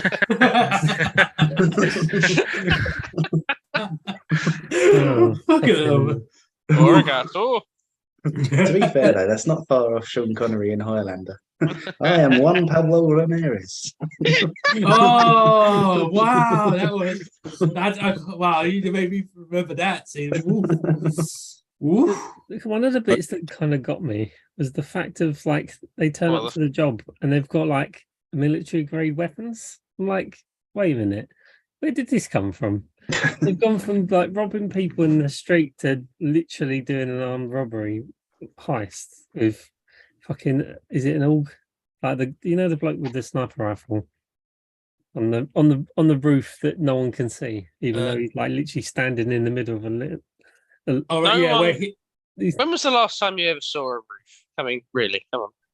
It's the fact that he's lit, like he's spotlit, and he's just standing there with Well, I mean, it's not even that, man. It's the fact that he's wearing all black and all the buildings are purest white, and he's just standing there like a shadow or silhouette.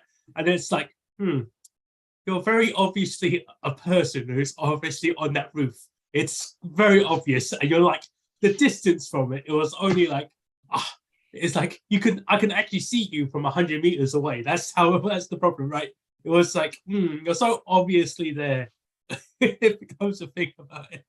But definitely, like the fucking weapons. I'm like, where the fuck would he find that type of, well, same machine gun? It's a rifle.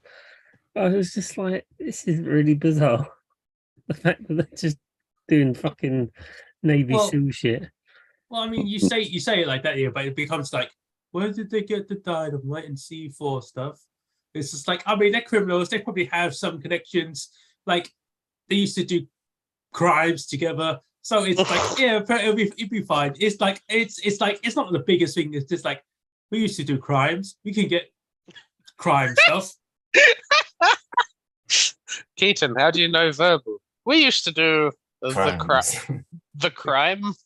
The crime, we used to do the crime stuff with the crime machinery. Have you ever done the crime? I mean, we've done the crime. As we said, he was a dirty cop, so it's like he probably knows other people he can bribe and get stuff as well. Probable cannot be explained by he's a dirty cop. What's that, Camilla? Loud enough for us in the back? I said every single impossible thing cannot be explained by he's a dirty cop. It's just doesn't make it sense. Oh, okay, fair enough. You better tell the detective. Also, I think he's not from Yorkshire. He's from Warrington. Yeah, so more Merseyside. He'd speak like my niece. Oh.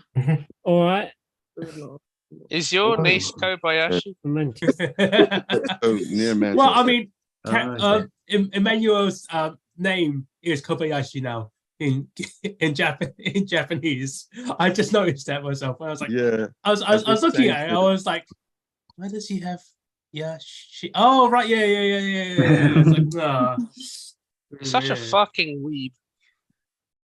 I mean, what? I can't pretend to be Asian if I am Asian. No. That's a great quote.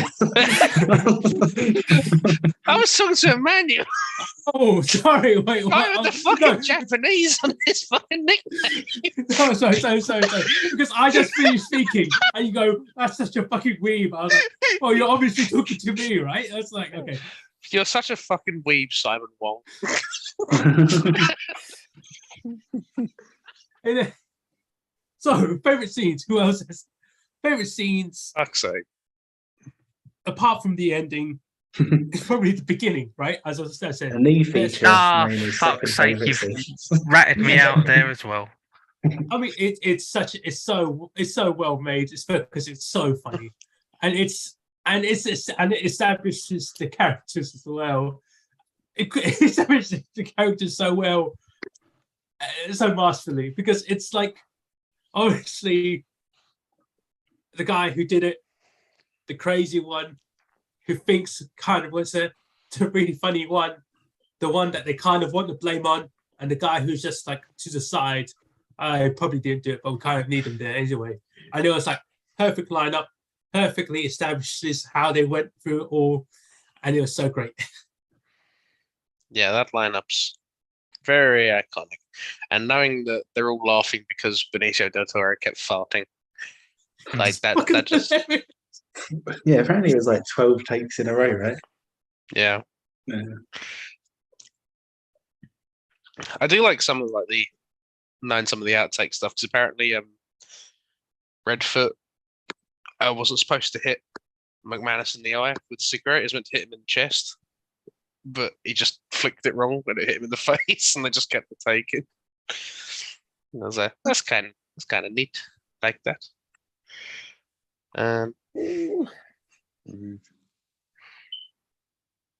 Why is that rude? No, not you, Camilla. Jesus. Sorry. I'm not sure my favorite scene. Is it the end? The credit scene. Other than the end, shut the fuck up.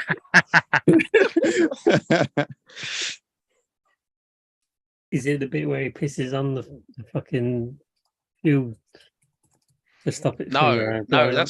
that's probably that was kind of funny when I first that's saw probably the nadir of the experience. I think it might have been. I think it might actually be that fucking shot of like all the seat on the marine equipment, where I was looking for the eyeballs, and I was like, I can't see any, and I was like, I can't see any. That's the point. Very clever, like it. So yes, my favorite scene was the fucking looking at the sea equipment looking for Kevin Spacey's eyes when they weren't there, because he wouldn't be there because he wasn't there. The sea equipment. The rope. Yeah, when you look at all the boxes and the rope and the shit like that, and there's all the Chinese gaps shit. from where Kevin Spacey allegedly saw everything happening, but you don't see any eyes or nothing. Yeah. This is not the best advertisement for the film. My best bit was looking at some boxes and some rope, looking for eyeballs that were not there. Because you can't see me. You can't see him. Yeah. Like John Cena. Who needs to do a favorite scene? I think mine is. I thought long and hard about it because I wasn't sure I had one, honestly. Was it But- the end? No, it wasn't the end. I actually was just like, I did not like really. Oh, Camilla made it more funny. She was just like, they have to show the cup breaking in 3 different shots. Is it It's the really 90s. that dramatic? That's the 90s for you. Yeah. So actually, I before like my that the cup just drops and it just breaks and people just look at it and go, why'd you do that? And they just look at the detective and he's like,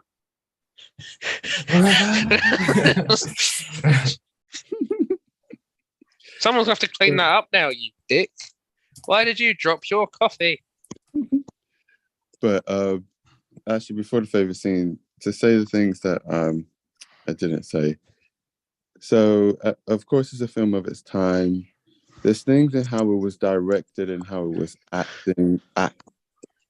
How it was directed in terms of acting, which felt, obviously, by this point, is very cliche. At the time, it wasn't as cliche. It was just popular, and how a lot of things were done at the time, and in those kind of films, or a lot of films anyway, in general. But it was all kind of like a bit awkward, or there was a lot of like kind of awkward. I am acting, and maybe not awkward necessarily, but it felt like I was watching a stage play that just happened to be filmed, with the way some of the acting was directed. In maybe in a stage play, it would make so much more sense, and I wouldn't think anything. I'd be like, yeah, it's a play. But this was a movie. and I was like, part of the immersiveness of the movie, I meant to think that, oh, this is quite realistic. This is good. And I'm just like not immersed at all.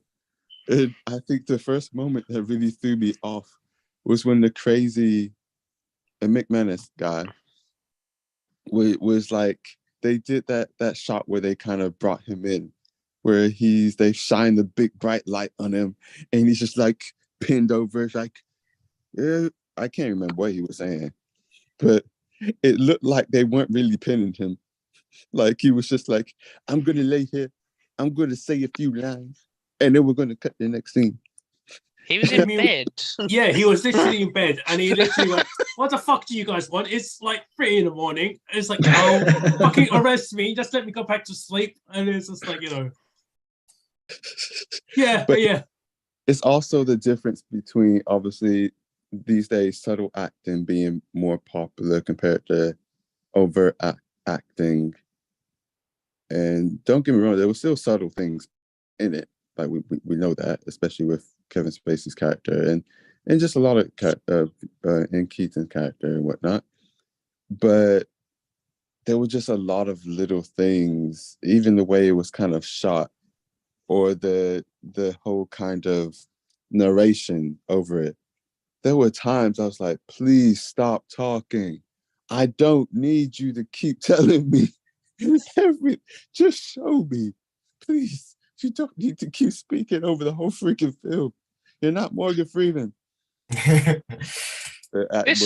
When he does that, I mind it too much. But. This man gave RRR a 9.2. Yes, but I did what it tended to say very, very well. The immersion was really bad. Yeah. For the ride and just kept going. I was just like, yeah. This was like, just... I've had this conversation with you before about a stage play being filmed and it'll be fine. Because like I think that of Reservoir Dogs, Emmanuel, and I've had this conversation with you before. It's like if you made Reservoir Dogs a stage play or like a theatre production or heck even a musical, it could have worked very well because it's just that one stage and it's all done there. I've had this conversation with you before at least once, and I was I think you need to lobby for that, Simon, because that's what Quentin Tarantino's doing next. Apparently he wants to go into directing theatre. I thought you meant he was going to do a musical for his last film, and I was like, bold, very fucking. I wouldn't bold. be surprised. Give him time. I'm so there for that. Yeah, kind of like you would. What you terrible way would to watch end. it, right? There's all these catalogue of films that I love every one of them, and then he fucking ruins it with a musical.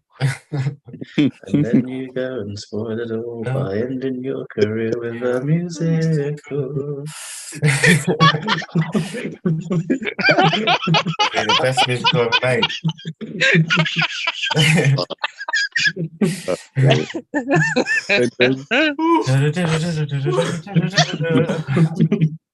I mean, but like, if in all seriousness, if he did make it a musical, his last film, you would be too interested to be like, nah, do I have to watch this? Gotta see what this is about.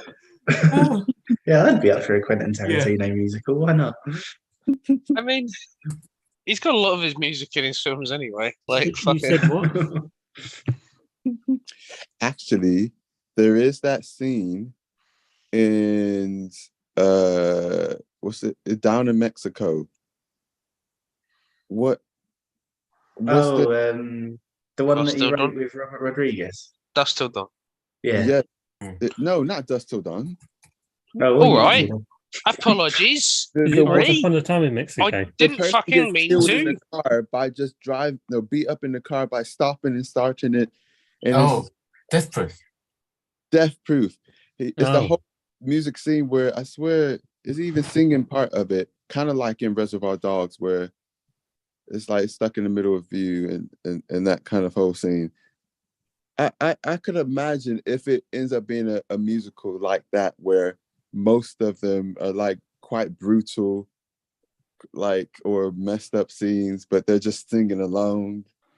But the music's in the world, and it's not just also like breakout in musical. That'd be interesting. It should be Django the musical. Oh man, that would be something. A bit Unchained. Hey. Sorry. Anyway. Oh yeah. The D is silent. Anyway, I'm not gonna quote the film. I would hope not. Get in big trouble. You don't. The sax bit, though, I'm just remembering that film and laughing. Anyway, once again, there's just a bit too much of that kind of very kind of cliche, awkward acting in parts, or they're just like, or the way they kind of shoot it, and it's just like, yeah, this is this way, and I'm just like, this is very of the time, but I'm just I know you have things of the time that are great, but then some of them were ahead of their time. But I don't know if this was because it was a movie instead of a TV show. I don't know. Anyway, Just take the 90s. I understand. no, it's not that, because I like a lot of things in the 90s. No, you don't. Okay, Columbo. Okay, Columbo. That works well if you were calling Alec Columbo as well. Okay, Columbo, you better sit your fucking ass down. You don't know what you're talking about. I'm not going to bother with it anymore because there's no point. But Oh, What? I was about- just funning. What about what's his name? Mr. Blobby. Hmm? Mr. Oh, Blobby. He was you amazing. mean that pink monstrosity? Monstrosity. What's Yeah, that? or Mr. Blobby. Mr. It Blobby goes from Oh. Mr. SMTV. Blobby. He was like chaos. Why did Ben hiss just then? Oh, Mr. Blobby. Because he had this really weird, like, venomous voice. That's a weird Yeah. way to describe it. But Pink he's monstrosity. terrifying.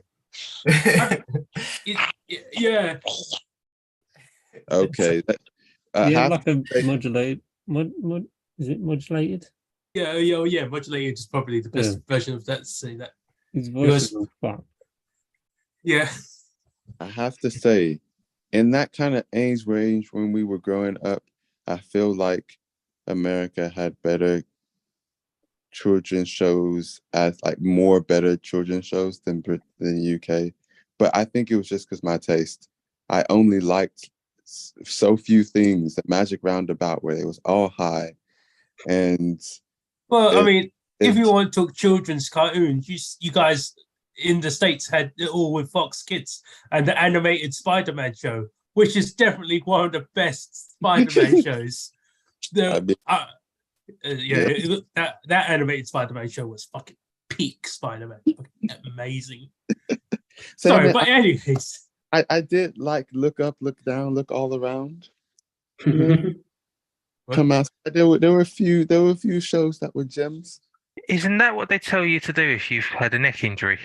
I can't think of anything worse Can't to look do down, after look a all neck around. injury. If you've had a neck injury, move your move Yeah, your head when in you're every going under direction. physiotherapy, they get you to move your neck. Well, not with that amount of force, you fucking idiot. I don't think you're cut out for a career in therapy, Pat. Are you going to be a physiotherapist? Yes, you're right. They do ask that. Oh, man. At first, I God. thought you meant when you just injure your neck, and then I was just going to go first aid mode. I was like, no, if you just injured your neck or spine, don't move it. You could kill yourself. It ain't worth it. Anyway, my favorite scene. Not that hard, you twat. No, I called you a fucking idiot. Oh. I think my favorite scene was probably one or two moments when Keaton was seriously considering and conflicted about staying trying to get this, like, keep this straight life, or going back to crime because he felt disillusioned with the whole kind of, like, these people have, like, exposed me, XYZ. They're not investing in me. No one really wants to. And I really liked his acting during those times. Like, you could do it's, I guess that's not really a proper scene, but point in the movie, there is a point where he's sitting down. I'm not sure if it's with the other guys or is it with Kevin Spacey, but you can see the confliction in his face and in his body language. He really doesn't want to do it, but he also doesn't want to be the broke deadbeat husband who ain't bringing anything in, even though he's with a lady who seems like a great gal who would actually stick by him and really help him. But he's just like, no, I can't put that on. I can't do that. Maybe if only he'd commuted, I mean, all his troubles would be over. So so in any case, that scene, I kind of agree with what you're saying. It's just the scene where Verbal goes to Keaton's house and like, you know, he has that conversation and he punches like Keaton punches Kevin Spacey's character in the stomach. Yeah. But there was like that scene, like a couple scenes before that where you talk about how his lawyer wife or lawyer fiance or I mean, in any case, was it was his lawyer answer, lawyer answer, when he was lawyer's answer was like talking to him, and he was staring at the guys like across when they just left the police station, and he's having a cigarette, and he starts like thinking about it. He is so in his own head, and like his wife is like, "No, I love you, right? You know what? Did you hear what I said? I love you." And he was like, Those guys back. yeah. So I was like, you were already planning to do it already, and it was like, you already like fell in with the devil already, and it's like, yep, that's how it is. He's just already fucked up.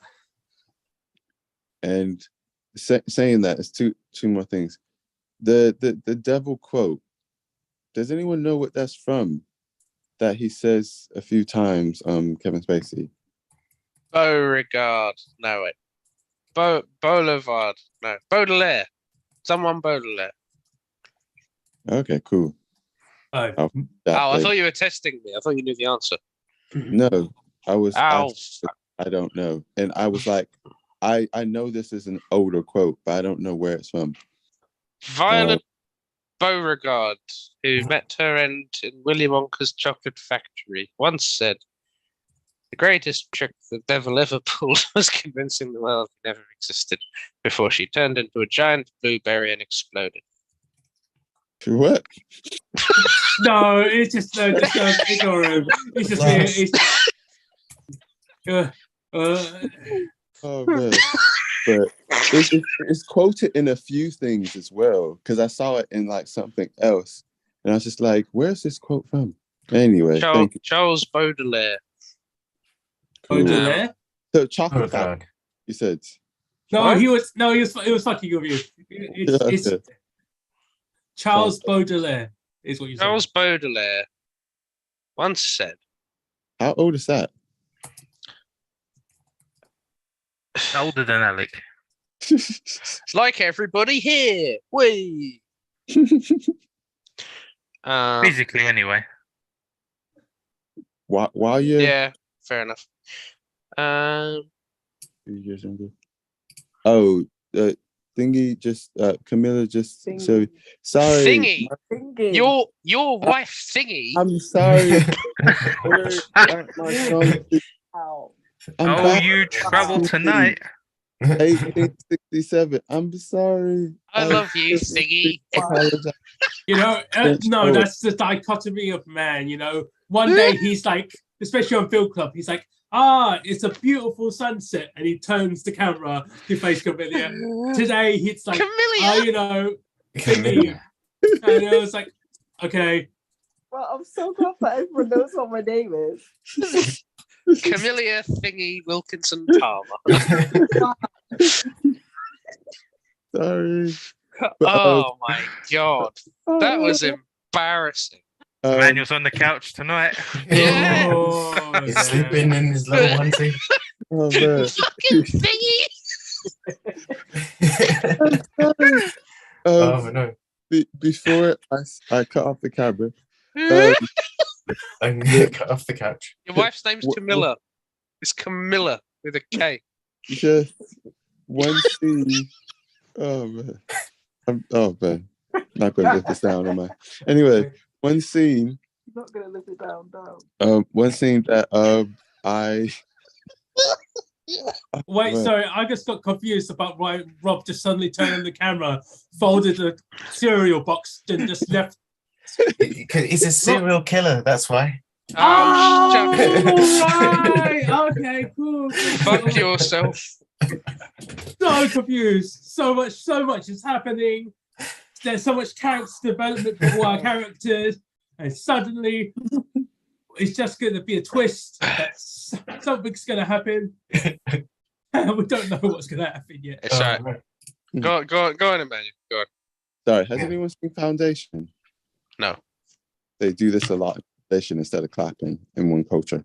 Anyway, one scene that really throws me out of it is a very classically done scene that was done so much, I think, before that film was made, is the whole double focus scene. I was just like, oh man, why did you include this shot? Is the shot where you have the one guy at the front in focus and the one guy at the back in focus, where obviously they've done 2 shots and cut someone out, which technically was really cool and made a lot of sense, like when it was first made. But in the way they used it, I was just like, this did not work.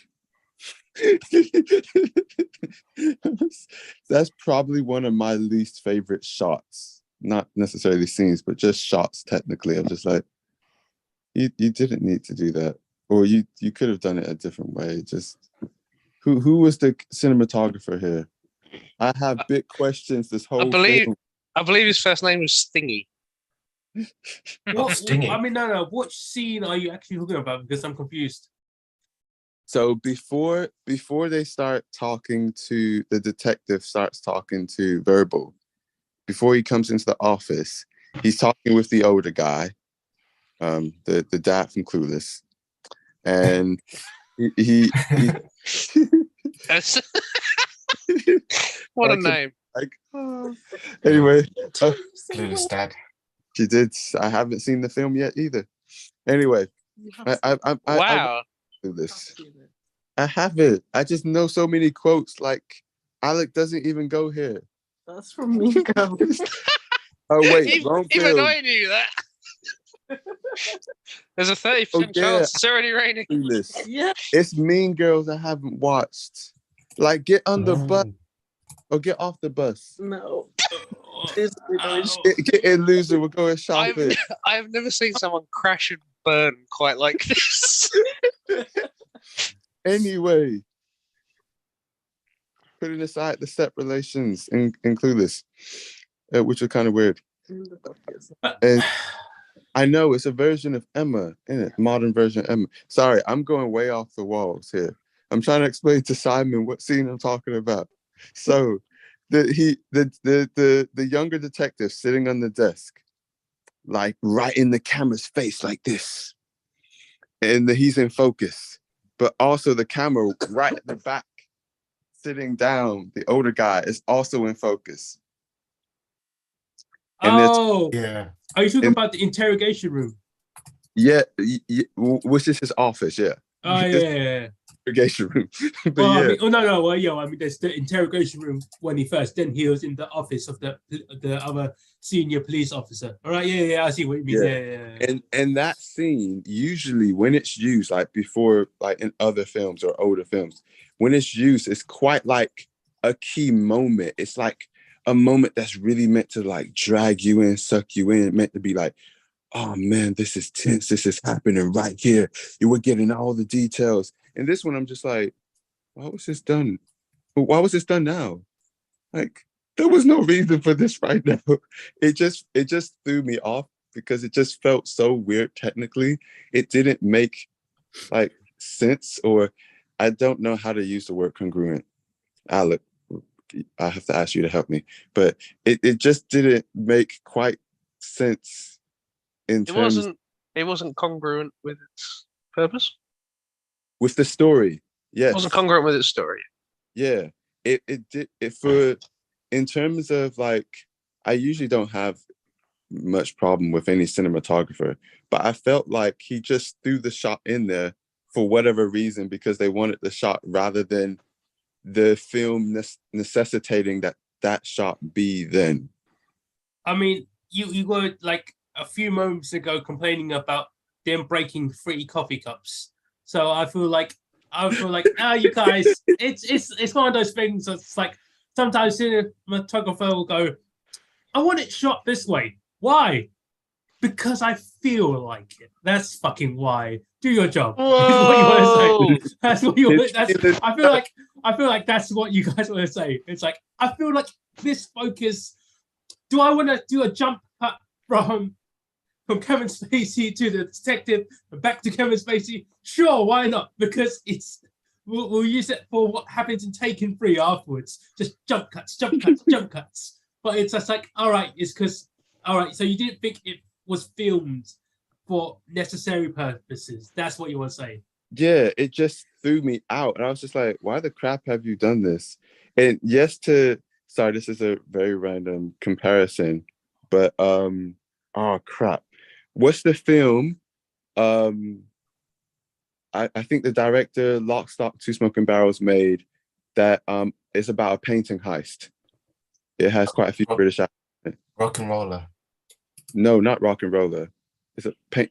Oh, I guess they also steal a painting in that. Yeah, It's got a psychiatrist in it. It's got what? Huh? It's got who? A Are you talking psychiatrist. about The Gentleman? Actually, maybe I'm thinking about the wrong director. Yeah, The Gentleman sounds like it.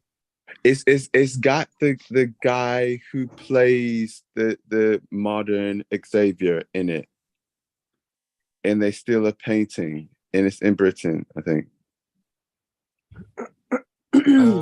I'll find it afterwards. Don't worry. Anyway, point is, there's a scene in that where the cinematographer, he lights the street in a specific way, and he just turns the camera so it feels like everything's coming off of its kind of off tilter. Everything's coming off the way you kind of perceive it, and it works perfectly in time with the film. Just as the way, like in The Dark Knight, you had that scene where the Joker's just hanging his head out the window, and yes, part of it wasn't quite planned, but in terms of editing, it's just like doing it this way, shooting it this way. It makes sense. Sorry, I feel like I'm gonna go off of a tangent that I don't need to. Sorry. Would you say that certain things, when you filmed them, even if they're not necessarily filmed correctly, adds parts to a film, and other things that you don't need to film them, just go, there was no necessary. It's like when, oh wow, that opened a memory I didn't realize. Hey Ben, do you remember when I filmed when we were in school and I had to film you getting stabbed? Well, I stabbed you. Ben? Oh, okay. He doesn't remember that. Oh, his mic's on. No, you lagged out. Say it again. Oh no, I was about to say us talking about this made me open my memory. And do you remember when we were in media class? I had to film. I filmed you I stabbed you, and when we filmed it, essentially, I had food coloring on my hands, and we were doing a joke of filming my hands, and it's just like, oh no, I've murdered blood, someone. blood, what have I done? But our teacher was like, I really love that. It's so amazing. Just add some like filters and colors. It'll be perfect. And I was like, oh, but we was only filming it as a joke. Yeah, but it adds so much to it. I was like, well, okay, yes. but it looked cheesy. yeah. Easy A. Very easy A. It didn't matter. We got through that grade, and that was the most important thing. We got a great grade for that as well. Yeah, we all did, didn't Like 90-something%. That was awesome. Yeah. The film I was talking about, it was by Danny Boyle. Oh. Trance? Huh? Trance. Is it Trance? Yeah, that's it. Oh, It's very similar. I thought you said cunt. Oh, I tried to say no. I was like, you leave Danny Boyle alone. I know he made Sunshine, but I'm actually a supporter of Danny Boyle.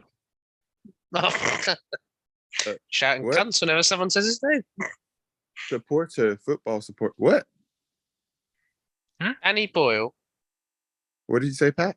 He said he's a good I support Danny Boyle. I wouldn't be firing an expletives like that.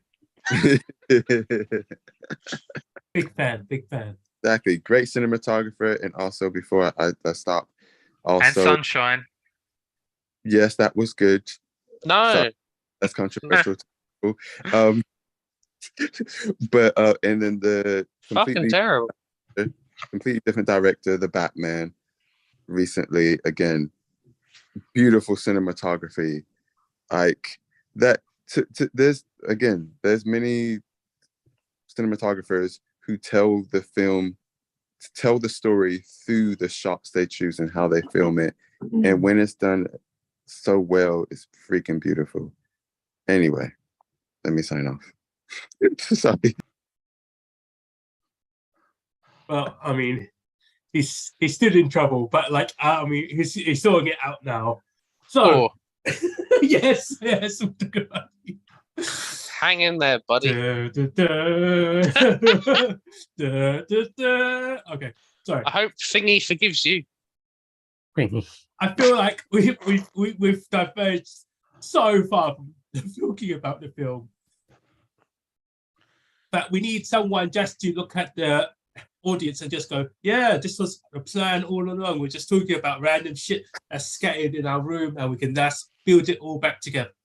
So, but I think this has come to a close. We need to like just whip it together or whip it up all together to the final set piece of like ending credit or ending statements. Ending credits. Okay. Any ending statements that you guys have for this film? Because I feel like we'll kind of run out of steam for it. Or should I watch it again?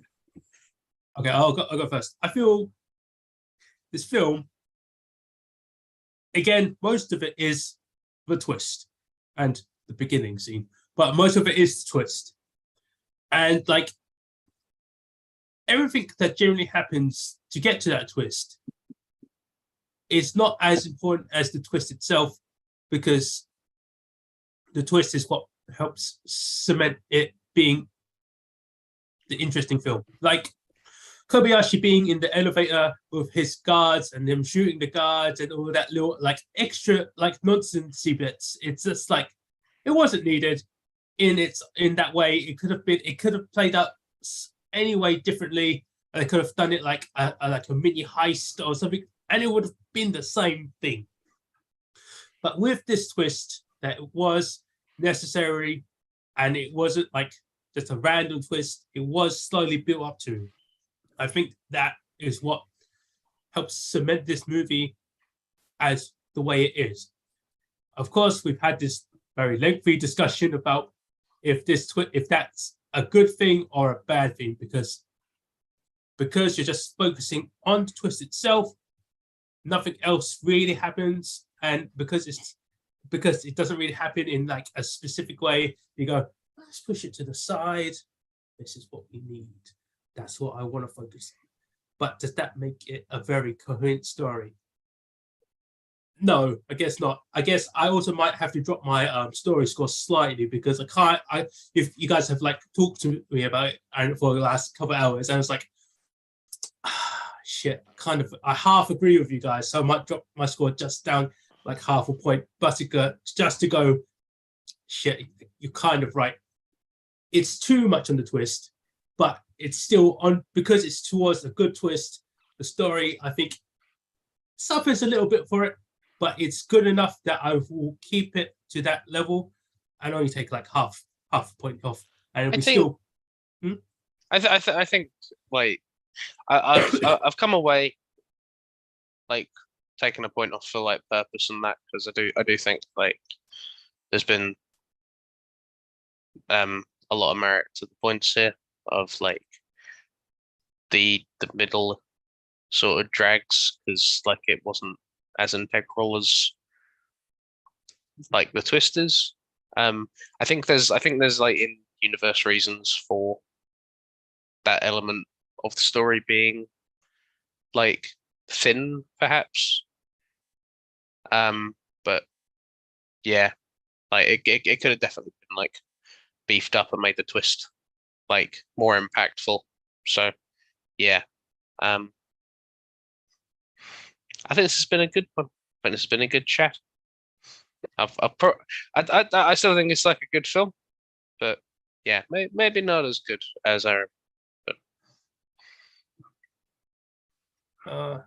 Yeah. So all I need now is a mugshot picture of all of us, and I'm gonna make a Usual Suspects poster of the film club, and then we're done.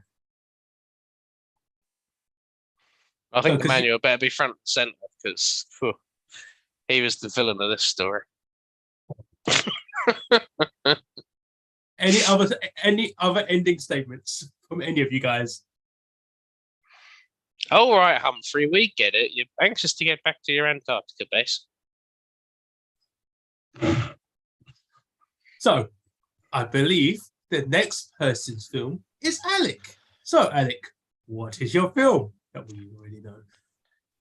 The usual He told sus- that. Oh. Sorry, he really told that like a storyteller for like a children's TV show. This is my work voice, you know. So that was like very much like goes, hey everyone, welcome to the podcast. Our sponsor today is thank you for sponsoring us. Okay, so yeah, we just need to edit a voice in for whoever pays our bills. the Denver Broncos. Sponsored by Oreos. I just I think don't think Supposedly well. No, Yes, Jesus. Oreo's sales strategy was fucking floundering until it came across the Good Brothers Film Club. Now your sales are going to skyrocket. You're welcome, Oreos. anyway, What's your film? What's your film? yeah, Oh, I just go mean- with it. I was going to say it. Everyone started talking about child presenters. It's The Usual Suspects. No, it's not. It's Don Johns featuring Joseph Hello, Gordon-Levitt and Scarlett Johansson. It's the autobiography of John O'Brien. Wait, what film? Don cool. John. Don John. Don John. Oh, that's a film. Okay. Yes, it is a film. This is Film Club. Was this his first film that he directed, right? I believe Yeah, so. you're right. It is Oh, Yeah. Who's the director? Joseph Gordon-Levitt. John O'Brien. Rob, are you on the toilet? Yeah. Okay, I think we should. Okay, let's just end the call there. Then. Is this the? Oh, Bye, guys.